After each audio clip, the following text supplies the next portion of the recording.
कासरडी गावामध्ये वार्ड क्रमांक 1 मध्ये होत असलेल्या तीव्र पाणी टंचाईच्या विरोधामध्ये महिलांनी घागर मोर्चा ग्रामपंचायत कार्यालय कासरडीवर काढलेले आहे।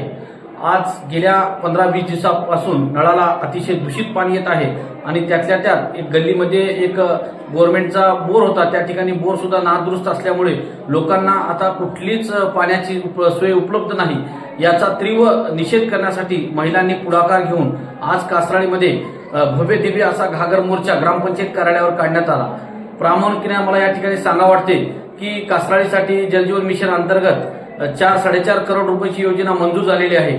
मागच्या ग्रामसभेमध्ये ज्यावेळेस वाद झाला होता की आम्ही म्हणत होतो गाववाले की आपण लाईन तिथला पाणी जिगळ्याच्या तळ्याचं पाणी येईपर्यंत आपण कुठलीही योजना कार्यान्वित करू नये आणि ती पूर्ण योजना चालू झाल्याच्या नंतरच लोकांना पाणी नळाला द्यावे।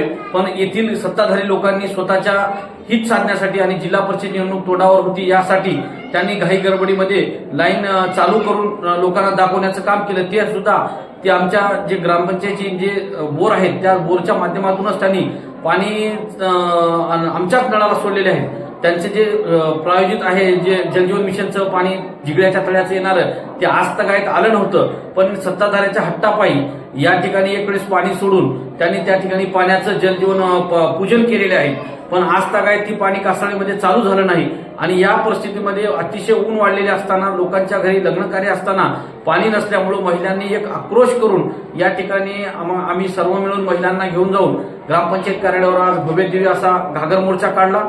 ग्रामसेवकांनी आम्हाला आश्वासित केले की 4 दिवसामध्ये पाणी पुरवठा सुरळीत करू। जर ग्रामसेवकांनी पाणी पुरवठा सुरळीत नाही केला तर आम्ही तीव्र आंदोलन छेडण्याचा इशारा त्यांना दिलेला आहे।